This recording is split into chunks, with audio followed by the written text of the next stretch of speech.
প্রতি বছরই জন্মাষ্টমীতে গোপাল সোনাকে কিছু না কিছু একটা উপহার দিয়ে থাকি নিজেদের সামর্থ্য অনুযায়ী।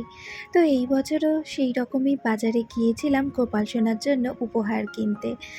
আর এই বছর ইচ্ছে হয়েছিল যে গোপাল সোনাকে একটা দোলনা কিনে দেব। তো বাজার থেকে দেখো একটা দোলনা তো কিনে নিয়ে এসেছিলাম, কিন্তু দোলনাটা এখনো পর্যন্ত কালার করা হয়নি। তাই দোলনাটাকে নিয়ে এখন কারুকার্য করতে বসা হয়েছে। আর এইদিকে জানো তো, বাজারে গিয়েছিলাম, কিন্তু তালের বড়া মালপোয়া বানানোর জন্য যে মুদি সদাইয়ের কয়েকটা জিনিস লাগবে সেগুলো আনা আর হয়নি। তো তোমাদের দাদা ফ্লিপকার্ট মিনিটসে অর্ডার করে দিয়েছিল, আর সঙ্গে সঙ্গেই এইগুলো চলে এসেছিল। তাই আমি প্যাকেটটাকে এনে ঠাকুর ঘরে রেখে দিলাম এক জায়গায় জড়ো করে সব কিছু। এখন খুব সুবিধে হয়েছে জানো তো, এই গ্রসারির জিনিস যদি কখনো কিছু লাগে ফ্লিপকার্ট মিনিটসে অর্ডার দিলে পরেই 5 মিনিটের মধ্যে ডেলিভারি দিয়ে যায় এসে। গোপুর জন্য এদিকে যে দোলনাটা আনা হয়েছে সেটাকে তোমাদের দাদা একটু ঘষে ঘষে প্লেন করে দিল কাঠটাকে, তারপরে প্রাইমার লাগিয়ে কিছুক্ষণ ধরে ওই শুকোতে দিয়ে দিয়েছিল। আর এখন আমি বসেছি কালার করতে। আসলে এতক্ষণ ধরে তোমাদের দাদা কাজটা করছিল, তো ওর আর ইচ্ছে করছিল না। তো আমি বললাম যে আমার তো কালার করতে বেশ ভালোই লাগে, তাহলে আমি কালারটা করে দিই। তো আমি হোয়াইট কালার নিয়ে এসেছি, যেহেতু আমার সিংহাসনের কালারটাও হোয়াইট, তাই আমি দোলনাটাকেও হোয়াইট কালার করছি। ইচ্ছে ছিল আরও অনেক কিছু এর উপরে করার, কিন্তু এখন যেহেতু হাতে সময় আর নেই, তো সেই কারণে শুধু সাদা রেখে দিয়েছি।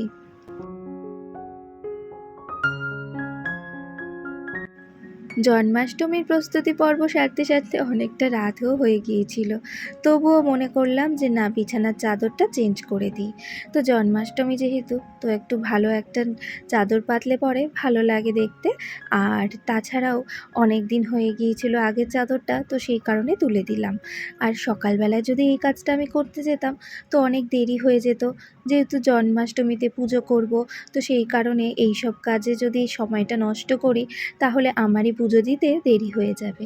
তাই রাতের বেলায় বিছানার চাদরটাকে চেঞ্জ করে একেবারে এখন রাতের বেলার জন্য বিছানাটাকে পেতেও নিলাম।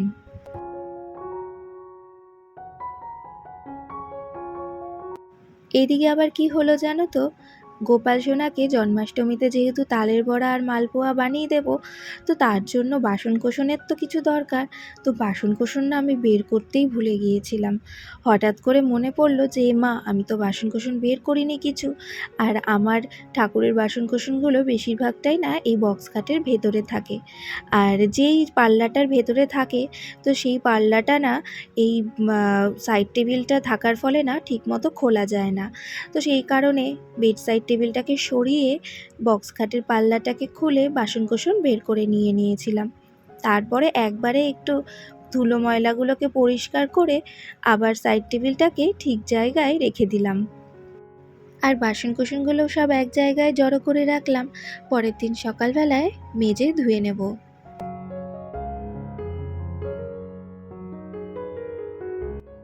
গতকাল রাতের কাজ সেরে উঠতে উঠতে বেশ লেট হয়ে গিয়েছিল। আর আজ হচ্ছে ফাইনালি জন্মাষ্টমী, প্রত্যেক বছর যে দিনটার জন্য অপেক্ষা করে থাকি। সকালে ঘুম থেকে উঠেই আগে জানলা দরজাগুলো খুলে দিয়ে আমি এদিকে বাসি ঘর ঝাড় দিয়ে মুছে নিতে শুরু করেছি। আজকে তো একেবারে স্নান টান সেরে তারপরে ঠাকুর ঘরে যাব। ঠাকুর ঘরে আজকে অনেকটাই সময় লাগবে, তো সেই কারণে সব কাজগুলোকে করে রেখেই তারপরে ঠাকুর ঘরে একবারে ঢুকবো।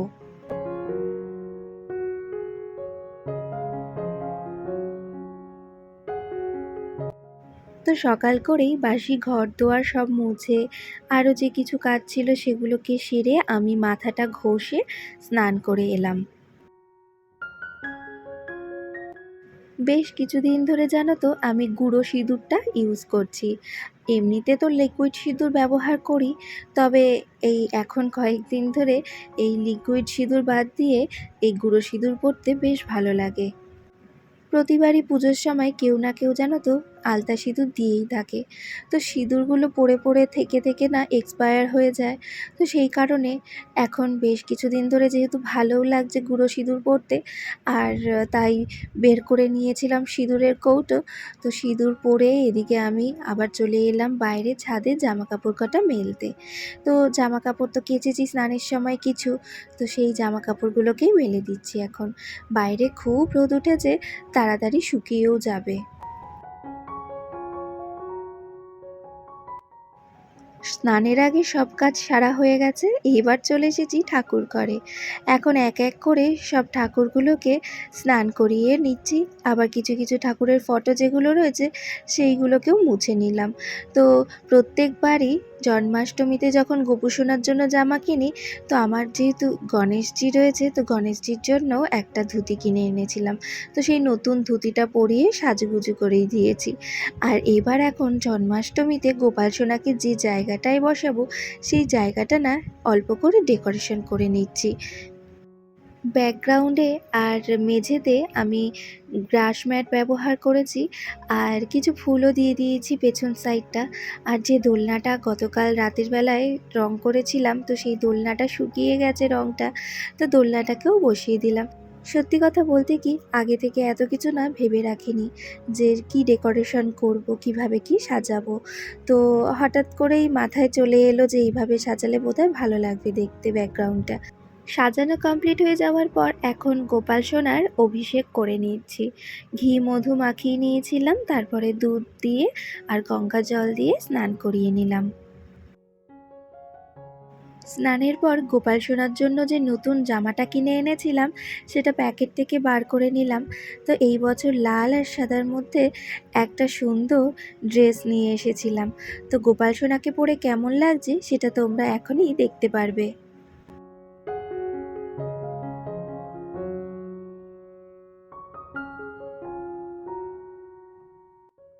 এই তো আমার গোপাল সোনা একদম রেডি হয়ে গিয়েছে। জানো তো, গোপাল সোনার জন্য একটা নতুন চুলও এনেছি এবছর। চুলটা এত সুন্দর লাগছে পরানোর পরে, গোপালের ফেসটা না একদম অন্যরকম হয়ে গেল দেখতে। তো আগের যে চুলটা ছিল সেটাই একরকম দেখতে লাগছিল, এখন আবার অন্যরকম। হাতে বাঁশি আর মাথায় মুকুটটা পরানোর পর গোপু সোনার ফুল লুক কমপ্লিট হয়ে গেল। তারপরে বাজার থেকে নিয়ে এসেছিল সুন্দর একটা রজনীগন্ধা আর গোলাপ ফুল দিয়ে মালা। তো সেই মালাটাকে পরিয়ে দিয়েছি আর ফুল দিয়েও সাজিয়ে নিয়েছি। আর এবারে সকালবেলায় গোপাল সোনাকে কিছু ভোগ দিয়ে আমি সকালবেলার বাল্য সেবাটা দিয়ে দিলাম।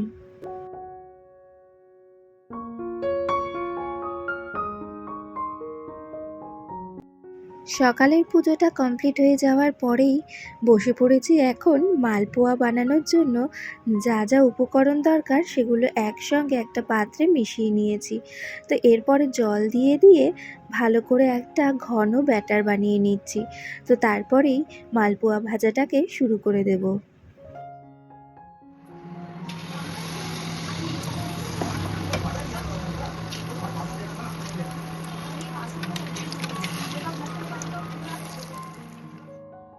কড়াইতে তেল গরম হয়ে যাওয়ার পর প্রথমে একটা দিয়ে দেখে নিলাম যে ঠিকঠাক মতো মালপোয়াটা ফুলছে কিনা।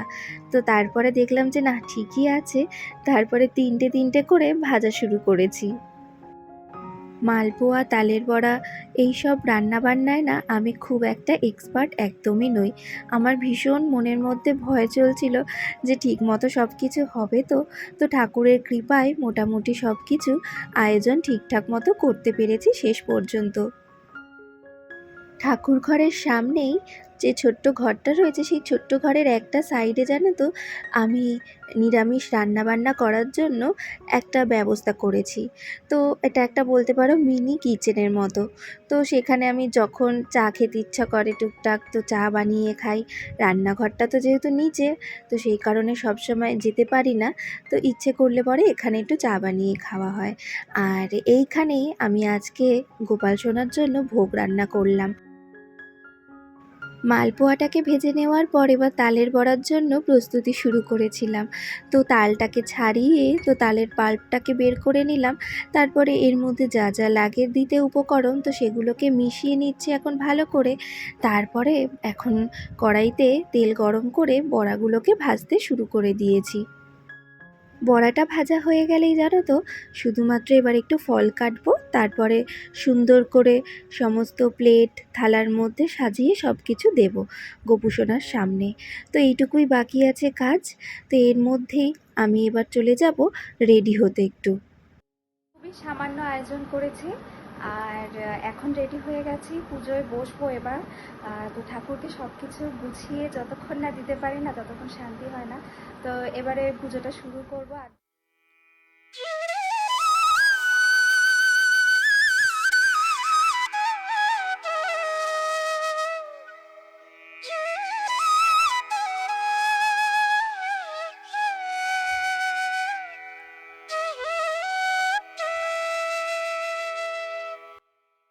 বলে আমার কৃষ্ণে চূড়া বামে হেলে, সারি বলে আমার রাধা চরণ পাবে বলে চূড়া তাই তো হেলে, সুখ বলে আমার কৃষ্ণ যশোদা প্রেম প্রদায়িনী সে তোমার কৃষ্ণ জানে।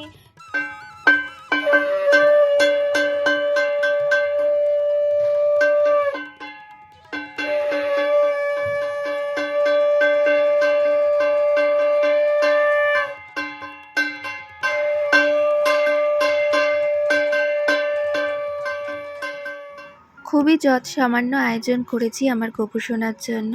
তো তোমাদের কেমন লাগলো আজকের ভিডিওটি অবশ্যই কমেন্টে জানিও। ভালো লাগলে লাইক সাবস্ক্রাইব করে পাশে থেকো। তো দেখো গোপুসোনাকে তালের বড়া, মালপোয়া, মিষ্টি, চকলেট, চিপস, সঙ্গে ফল এগুলো তো দিয়েইছিলাম। আর এখন পুজো দেওয়াটা কমপ্লিট হয়ে গেছে। তো এরপরে জানো তো সবাইকে একটু একটু করে প্রসাদও দেবো।